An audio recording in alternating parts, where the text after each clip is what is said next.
Easy steno YouTube channel पर आप सभी का स्वागत है। डिक्टेशन 5 सेकंड बाद स्टार्ट होगी। Ready start. आईसीआईसीआई बैंक घोटाले में इस बैंक की पूर्व सीईओ चंदा कोचर और उनके पति दीपक कोचर की गिरफ्तारी के बाद वीडियोकॉन समूह के वेणुगोपाल धूत की गिरफ्तारी ने एक बार फिर देश का ध्यान बैंकों से कर्ज लेकर की जाने वाली धोखाधड़ी की ओर खींचा है। 3,000 करोड़ रुपए से अधिक का यह घोटाला 2018 में सामने आ गया था। प्रथम दृष्टया घोटाला साबित भी हो रहा था क्योंकि चंदा कोचर के सीईओ रहते आईसीआईसीआई बैंक से कर्ज लेने वाले वेणुगोपाल धूत ने उनके पति दीपक कोचर के साथ एक फर्म शुरू की थी। यह एक तरह से एक हाथ दे और दूसरे हाथ ले वाला मामला था। समझना कठिन है कि घोटाला सामने आने के इतने समय बाद सीबीआई ने सक्रियता क्यों दिखाई। यह ध्यान रहे कि सीबीआई और ईडी दोनों ने इस घोटाले की जांच 2019 में ही शुरू कर दी थी।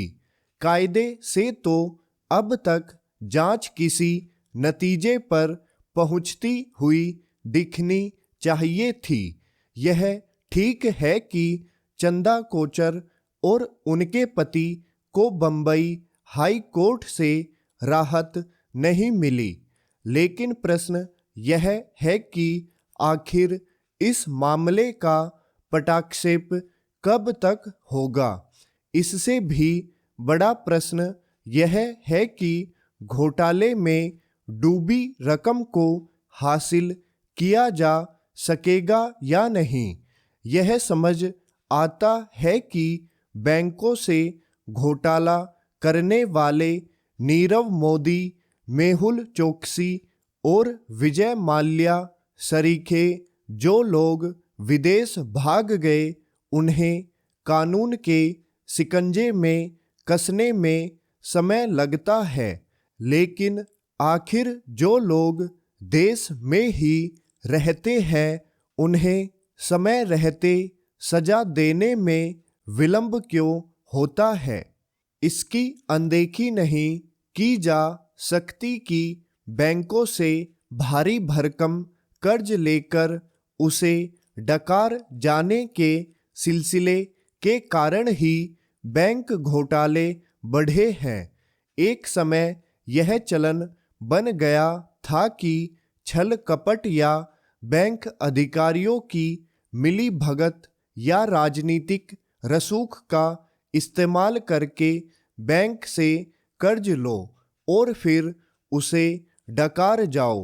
चूंकि बैंक घोटालों में डूबी रकम वसूल न हो पाने के कारण हजारों करोड़ रुपए बट्टे खाते में डालने पड़ते हैं, इसलिए सरकार को और अधिक कठोरता का परिचय देना चाहिए।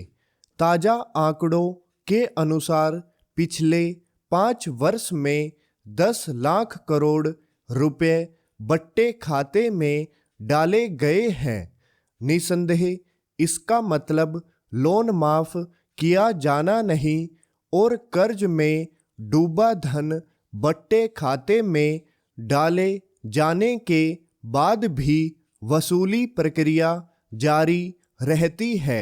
लेकिन प्रश्न यह है कि क्या इससे बैंकों को चूना लगाने वाले हतोत्साहित हो रहे हैं।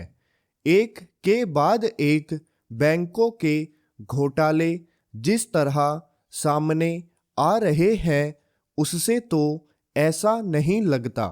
बैंक घोटालों के मामले में यह तथ्य सामने आना भी ठीक नहीं कि वित्तीय धोखाधड़ी के मामलों में कम सजा के प्राविधानों का फायदा घोटालेबाज उठा रहे हैं। आखिर सजा के प्राविधान कठोर क्यों नहीं है? स्टॉप।